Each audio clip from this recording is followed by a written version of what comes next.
introduce you to my book. Though it might at first appear like many books you've come across, it is far from ordinary. You may, therefore, have some misunderstandings about its nature.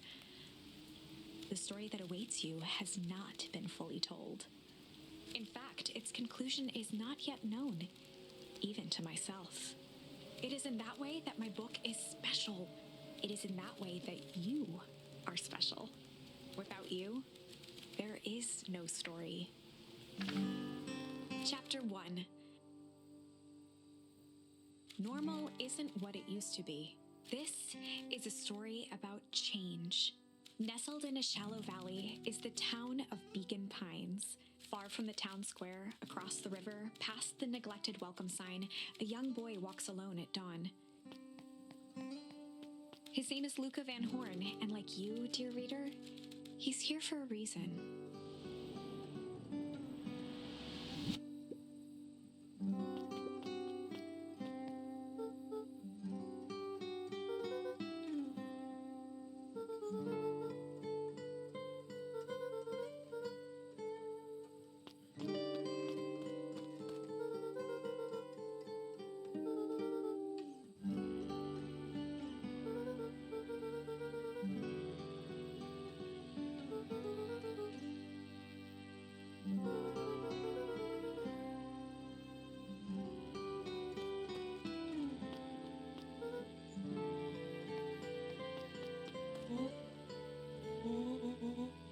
Rollo was Luca's closest friend.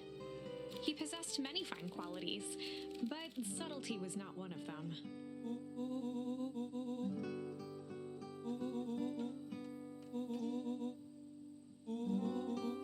Rollo finally noticed the tears welling in his friend's eyes and the flowers on the grave.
Wonderful!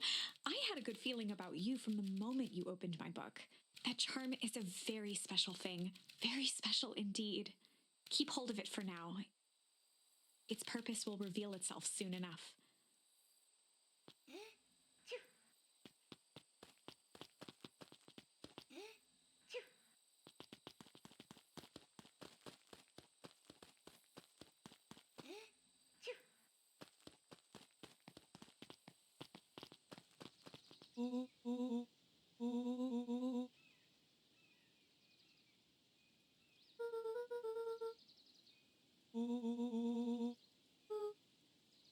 Rollo looked to the side suspiciously.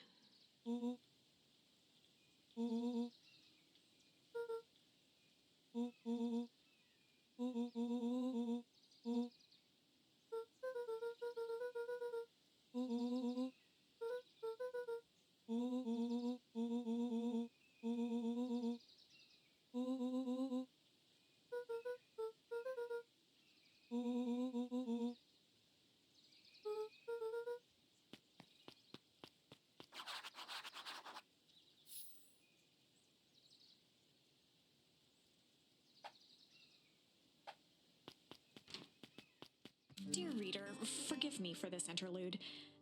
Remember that charm you found in the dandelion patch? There are more of those special charms to discover throughout Beacon Pines. They've been known to reveal themselves to those who are willing. Some of them can be found in this very house. Since Gran had moved in, the house was more peaceful and more covered in flowery fabric.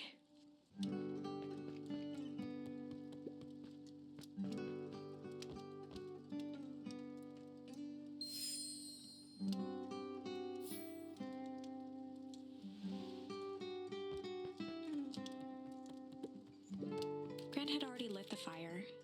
She kept a warm house, as if by grandmotherly obligation. One of his father's old stethoscopes. Luca had spent countless hours listening to anything and everything with it. Not for years, though.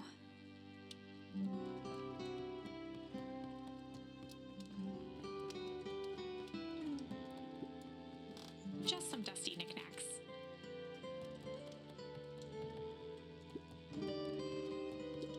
Luca paused at his parents' bedroom door.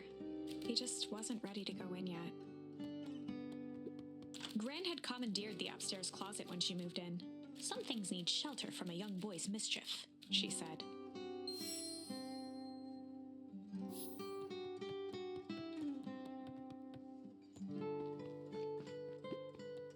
Luca tossed on his favorite old sweater. Even though it was the first day of summer, a chill still hung in the air. Gran's moving in meant that most of Luca's things had been crammed in the corner. Luca was somewhat annoyed by the situation.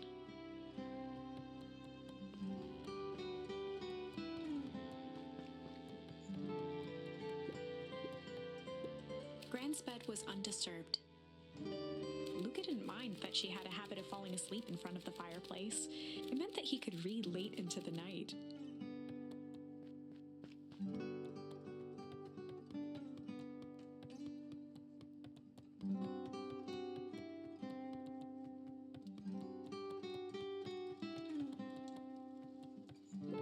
An array of prepared meals crowded the refrigerator, each labeled with a day of the week. A pair of dull scissors, a broken can opener, a mostly empty bottle of glue, and some loose string.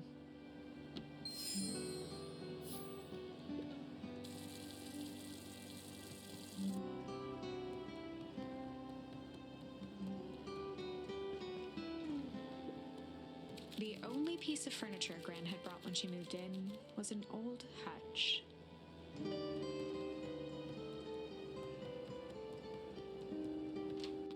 Oh my! This is quite exciting! I am now certain that you are the one I've been waiting for all these years. You'll recall I was a bit coy regarding the use of charms earlier. Excuse me, I tend to have a flair for the dramatic. You are about to encounter your first turning point. There are certain times in this tale when everything hinges on a single word. Step forth, dear reader. Young Luca would spend hours hiding in the bushes, waiting for a chance to jump out and startle his mother. She always enjoyed humoring him by feigning terror.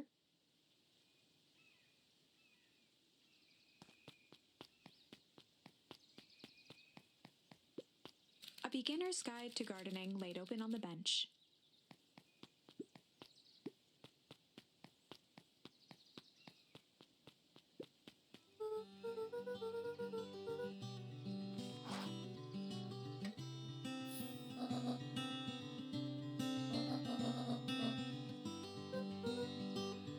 The less Gran knew, the better for everyone involved.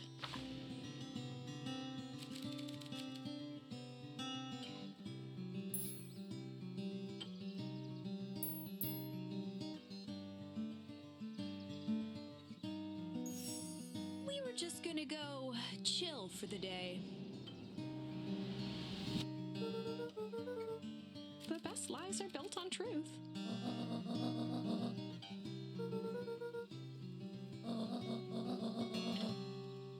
Easy. Impressive. You've managed to navigate your first turning point without too much of a mess. That is the power of charms. A single word can change everything. I think it's time to introduce you to the Chronicle.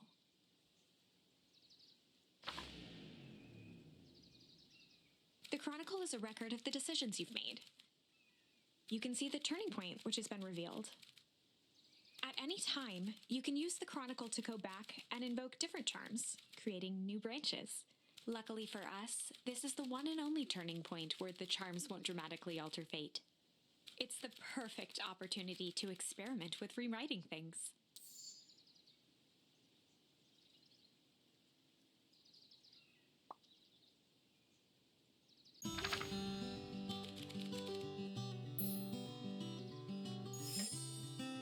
just gonna go ponder for the day.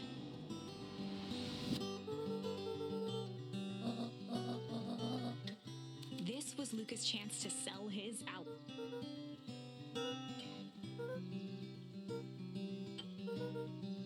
Nailed it.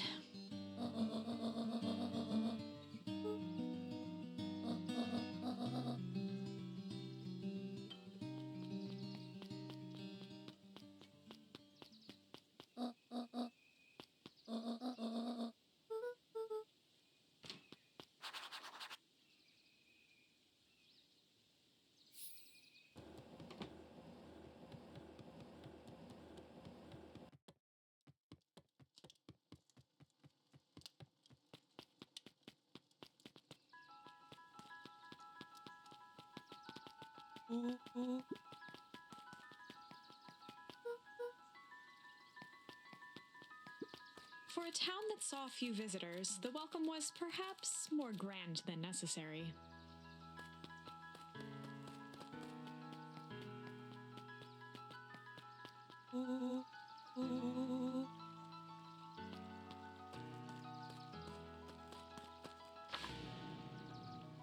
Chapter 2.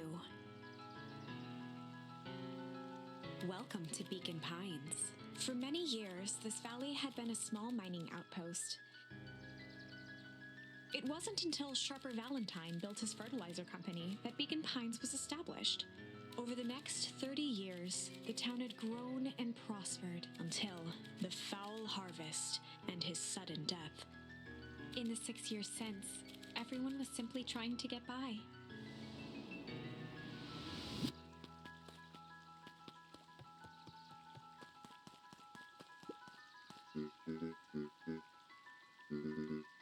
Mayor Augustus Valentine was not busy. Flustered, Gus instinctively loosened his tie.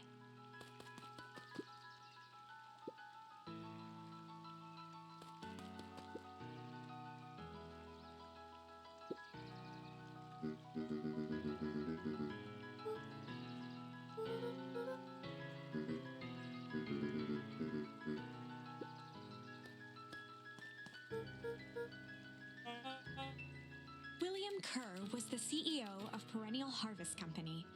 He had become a fixture around town over the past few years. After the failing of Valentine Fertilizer, the town was hungry to welcome a new source of employment.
Whenever Luca saw his dad's chair by the pond, it reminded him of the days they'd pack up a couple of sandwiches and fish until sundown.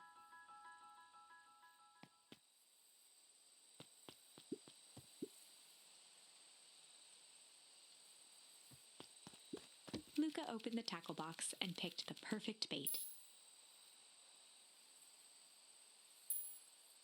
Luca tied a shoestring to the hook. What fish could resist a nice shoestring?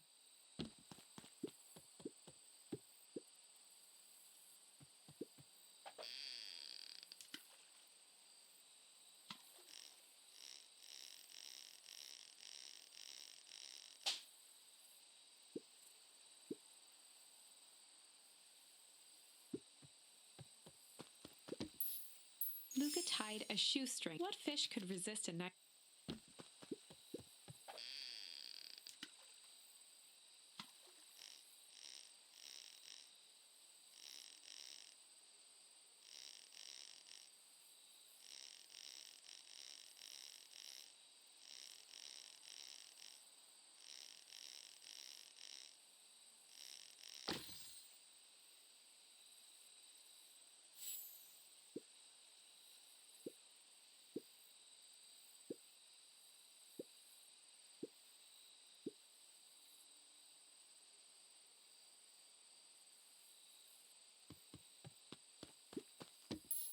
Luca gently baited a feather on, good for skimming the surface.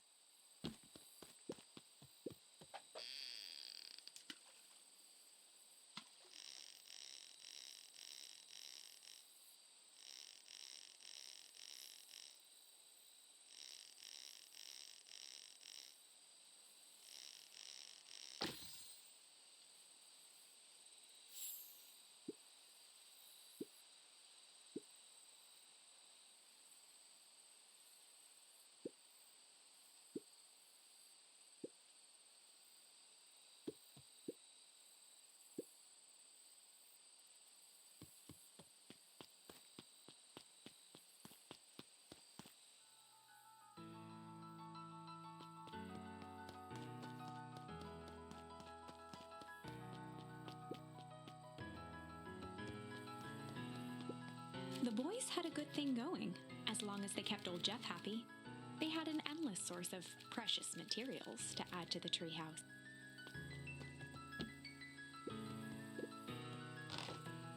On certain nights, when the clouds were just right, the boys could tune into strange patterns of static.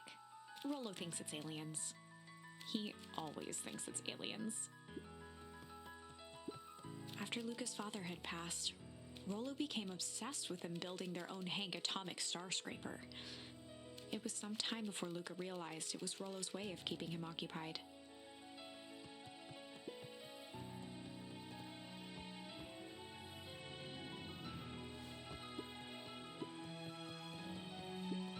Luca's winter coat decommissioned for the summer.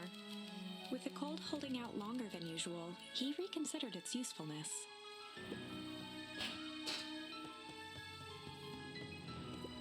Luca looked up at the satellite dish. Rollo nearly killed himself putting that up into the tree. While it didn't turn the radio into an interstellar communicator, as he'd hoped, it did at least boost the signal enough to overhear truckers one town over.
Mr. Sinclair continued snoring and lifted one eyelid just enough to see, a tactic he often used to avoid undesirable conversation.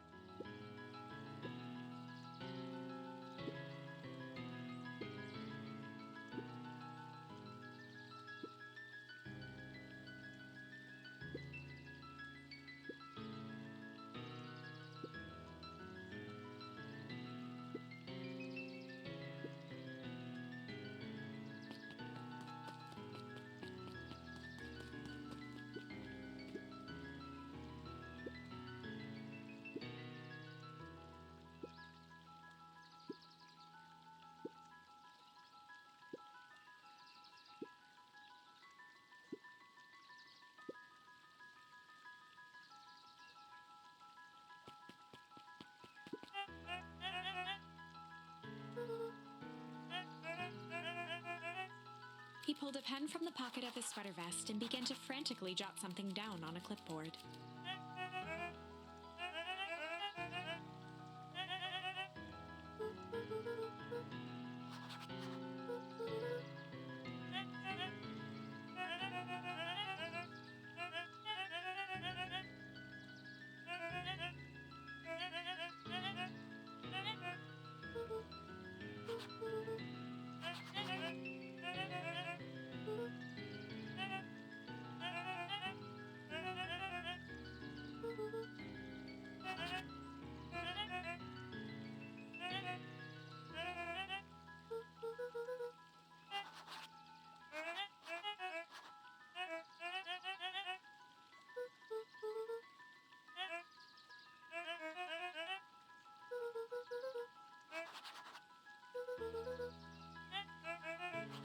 Pete stopped scribbling and glanced up from the clipboard.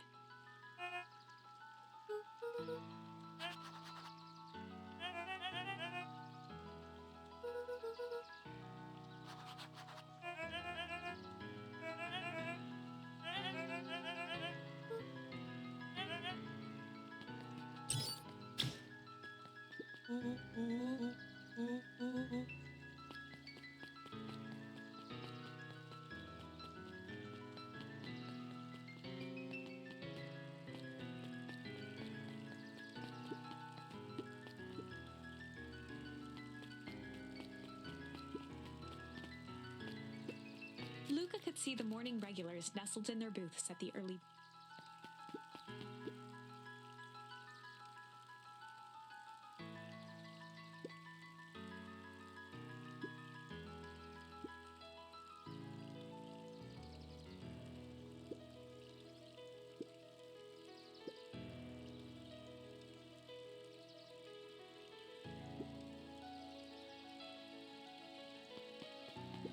Miss Hatch could often be found near the fountain, too absorbed in a book to be distracted.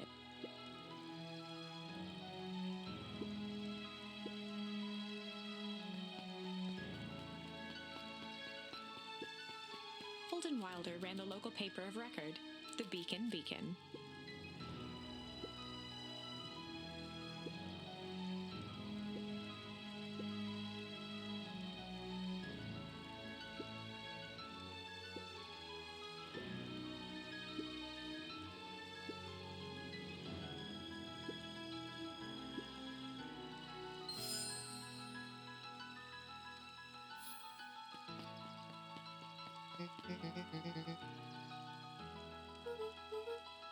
Oh, right. Rendezvous with Roxy. This is an important turning point. The first time where your charms will change the course of fate. And currently, we only have one suitable charm at our disposal. Have no fear, we can always return later using the Chronicle once we find more charms. Well, now I'm just rambling. Where were we?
Rollo froze as Roxy took a step toward him, cracking her knuckles. Luca knew he had one chance to save his friend from being dragged home.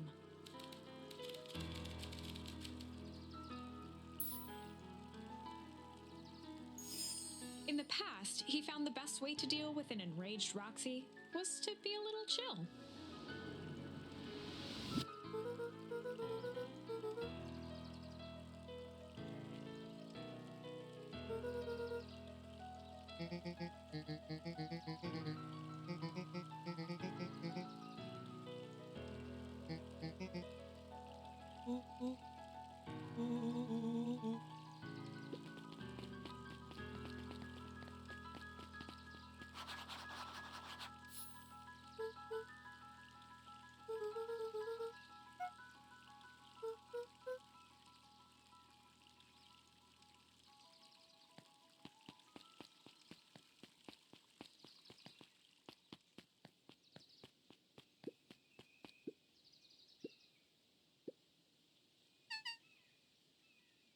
Dawn had dreams of becoming a big-time reporter. At night, she searched for the story that could be her big break. By day, she hawked papers at the newsstand.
A bit much, if you ask me.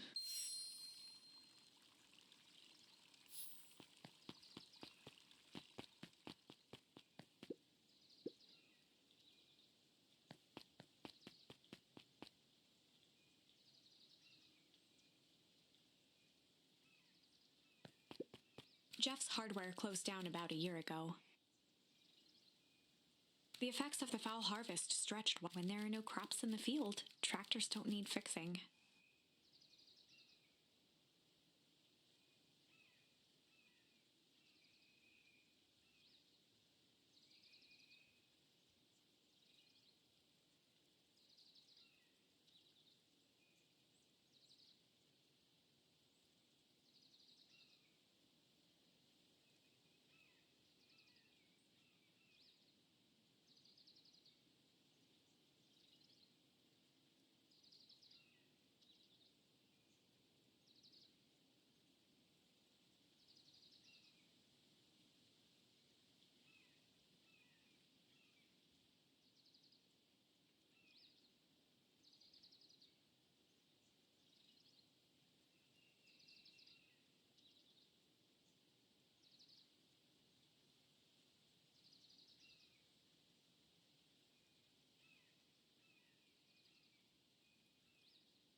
A promise Gran regretted the second it was made.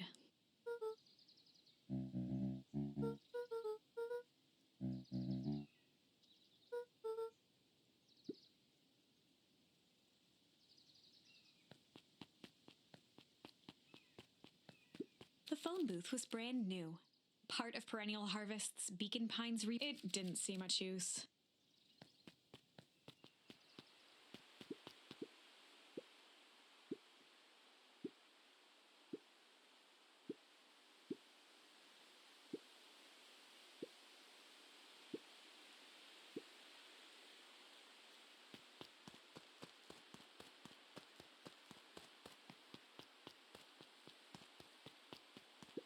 Luca peeked up at the beach. It appeared to be deserted. The path led into a small hollow at the edge of Weepwood.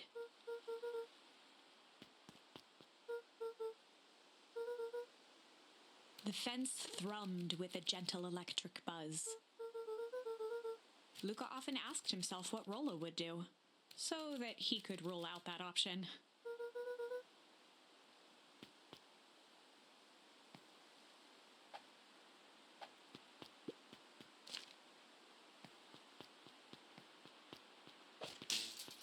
As sparks flew from the fence, the light atop that's 2 bulbs remained.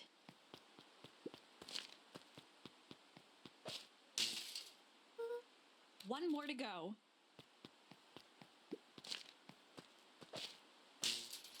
The fence is buzzing.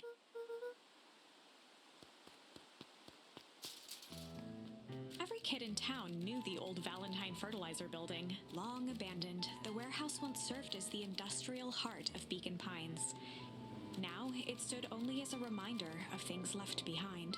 The dormant building showed strange signs of life. There was only one way to find out.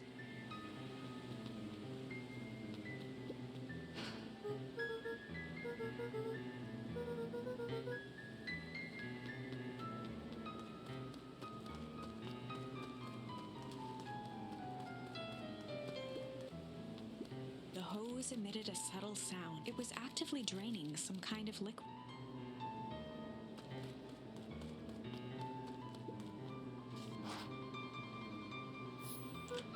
Luca thought he heard faint sounds coming from the other side of the door.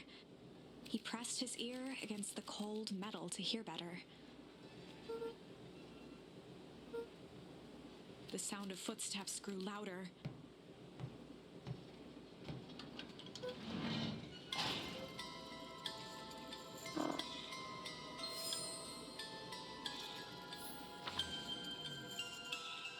The heavy steel door knocked Luca to the ground.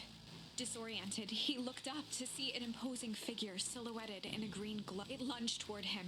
He tried to scramble away, but felt a gloved hand latch onto his ankle. Luca watched his fingernails leave trails in the dirt as the hand slowly dragged him back through the door, into the lab, into the green light.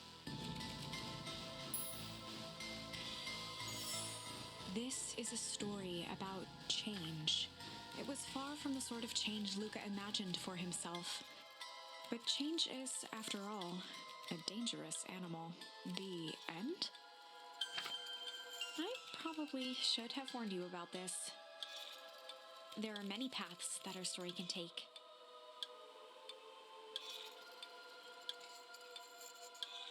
Most will end in tragedy, but don't let that discourage you. We will find the ending that this story deserves. I just know it. From here on out, a charm will have a checkmark when it's been used to its full potential at a given turning point. Now, let's try something different.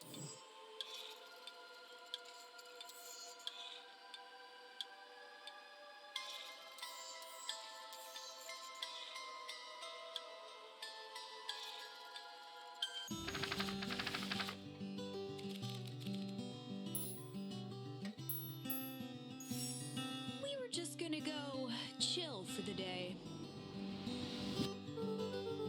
The best lies are built on truth.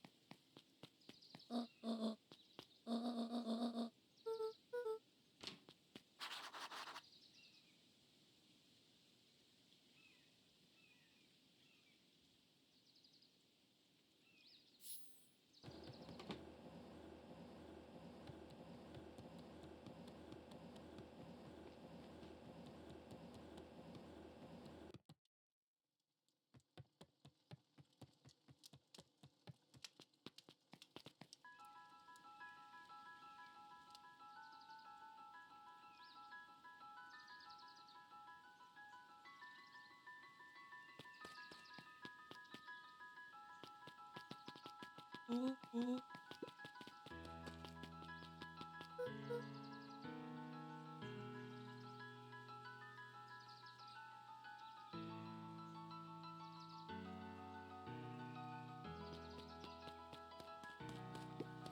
road leading to Beacon Pines was long and a sort of natural barrier for the impatient.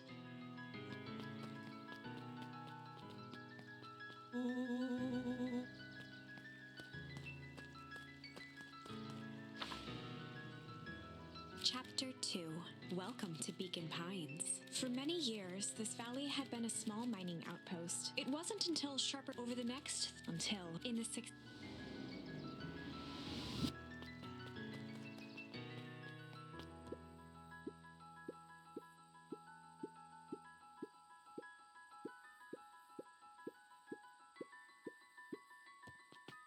Whenever Luca saw him, it reminded him of the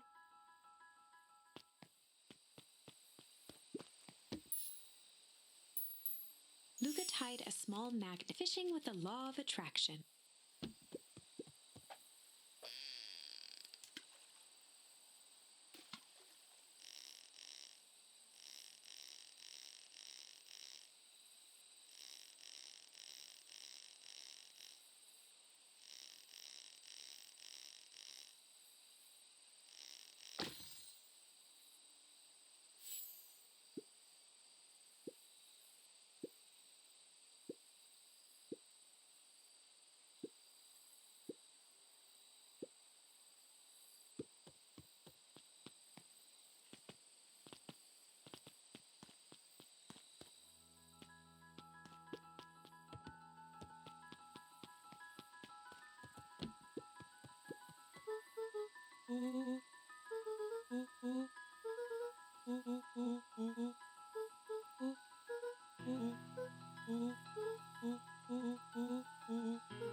Rollo froze as Roxy took a step toward him. Luca knew he had one chance to save his friend. In the past, he found the best way to deal with an enraged Roxy was to be a little shit.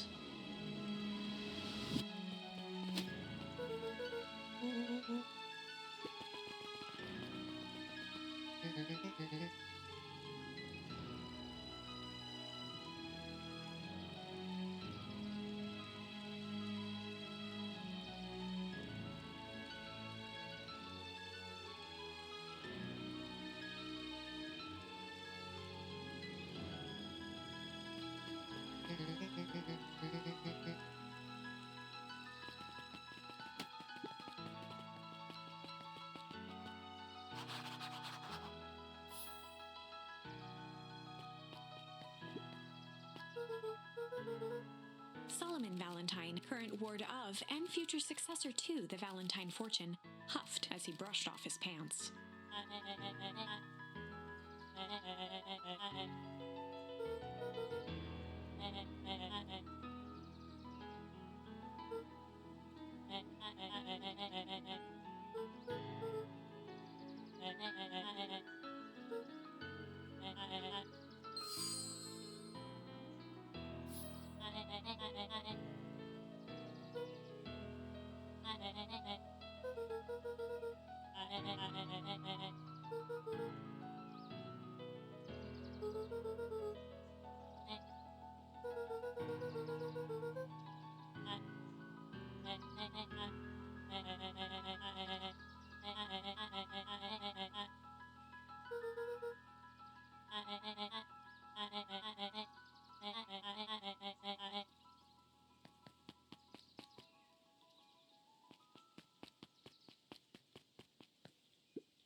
Solomon trifled a gesture toward the approaching heiress Valentine.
As the glowing windows of the old warehouse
The boy sat petrified under the weight of the bag.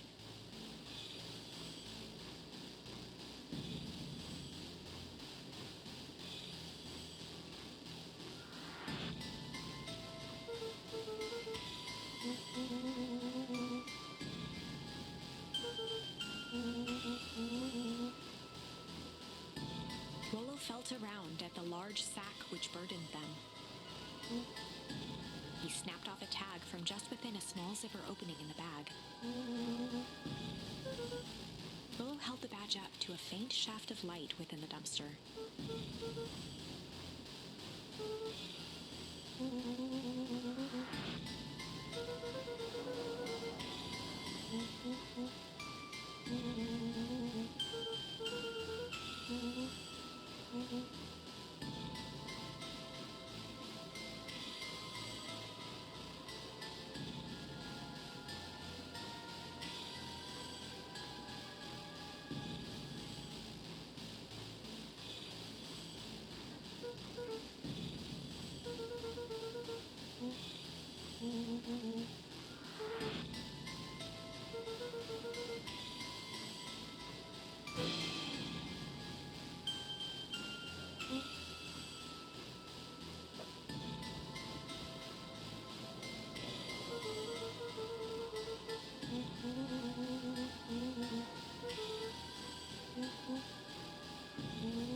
Lucas sat in the dark, tracking the sound of Rollo's footsteps as he ran. 1, 2, 3. He pressed his ear to the dumpster wall, straining to hear Rollo's footsteps. 15, 16, 17. He tried not to think about the contents of 35, 36, 37. The thick stench made it. Screw it, that's long enough. Luca carefully lifted the lid and peered out. Nothing. No sign of Rollo. No sign of the man in the yellow suit. Time to haul ass. Luca clambered from the dumpster, stumbling to his knees. He was up like a shot and running, sprinting toward home as fast as he could. Beacon Pines flew by, blurred by the tears that welled up. He wouldn't remember getting home at all that night. Throwing his front door open, storming up the stairs to his room and surrendering to sleep almost as abruptly as he hit his pillow. Chapter 3.